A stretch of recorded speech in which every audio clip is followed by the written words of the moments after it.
1919 का एक अधिवेशन होता है, अमृतसर अधिवेशन। अमृतसर अधिवेशन में कांग्रेस का जो संगठन है, कांग्रेस की जो स्थिति है, उसको सुधारने के लिए गांधी जी को कहा गया कि आप कांग्रेस की स्थिति सुधारने के लिए कुछ सुझाव दीजिए। तो अमृतसर अधिवेशन में गांधी जी को ऐसा कहा गया। नागपुर अधिवेशन में गांधी जी द्वारा कांग्रेस की स्थिति सुधारने के लिए कुछ सिफारिश की थी, जैसे कांग्रेस की सदस्यता प्राप्त करने की जो फीस थी उसको घटाकर 15 पैसा कर दी गई, 25 पैसा कर दी गई। 25 पैसा कांग्रेस की सदस्यता प्राप्त करने की वार्षिक शुल्क है। वहीं कांग्रेस की जो प्रांतीय कमेटी है उनको भाषा के आधार पर गठित करने का प्रयास किया गया। भाषाई आधार पर प्रांतीय कमेटी को गठन करने का प्रयास किया गया। यह भी सिफारिश गांधी जी द्वारा की गई। गांधी जी द्वारा यह भी कहा गया कि एक कार्यकारिणी गठन की जाए जो कांग्रेस के दैनिक क्रियाकलापों को देखेगी। वो कमेटी बनाए, 15 सदस्यीय कमेटी का गठन किया गया था कांग्रेस के दैनिक क्रियाकलापों को देखने के। तो इस तरह की सिफारिशें गांधी जी के द्वारा की गई थी, जिसमें देखिए कम पैसा सदस्यता होगी, कम पैसा लिया जाएगा तो बहुत से लोग कांग्रेस से जुड़ेंगे।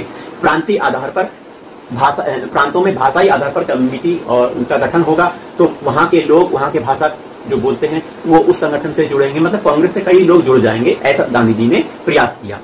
वहीं कांग्रेस का जो नागपुर अधिवेशन में गांधी जी ने इन प्रस्ताव को लेकर आए थे कांग्रेस में सुधार के लिए।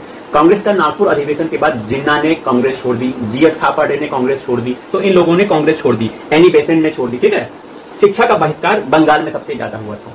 बंगाल में शिक्षा का बहिष्कार हुआ। कुछ स्वदेशी शिक्षा स्थान की भी स्थापना हुई, जैसे बिहार शिक्षा विद्यापीठ हो गए, बनारस विद्यापीठ हो गई, काशी विद्यापीठ हो गई, अलीगढ़ में विद्यापीठ का स्थापना की गई, गुजरात विद्यापीठ, महाराष्ट्र विद्यापीठ की स्थापना की गई। स्वदेशी आंदोलन के समय अपने स्कूल खोले गए, विदेशी स्कूल का बहिष्कार किया गया। जब विदेशी स्कूल का बहिष्कार करेंगे तो अपने स्कूल विद्यापीठ का स्थापना तो करनी पड़ेगी। इस तरह ये काम किया गया। बंगाल भारत में बहुत से जो वकालत करते थे वकील साहब लोगों ने अपनी वकालत को छोड़ दिया था, जैसे आपके सीआर दास ने बंगाल को छोड़ दिया। पहले विरोध कर रहे थे, कलकत्ता में असहयोग आंदोलन का विरोध किया इन्होंने, फिर नागपुर अधिवेशन में इसका समर्थन किया और अपनी वकालत भी बंगाल से इन्होंने छोड़ दी। और वल्लभ भाई पटेल हो गए, सरदार पटेल जी हो गए, इन्होंने वकालत छोड़ दी।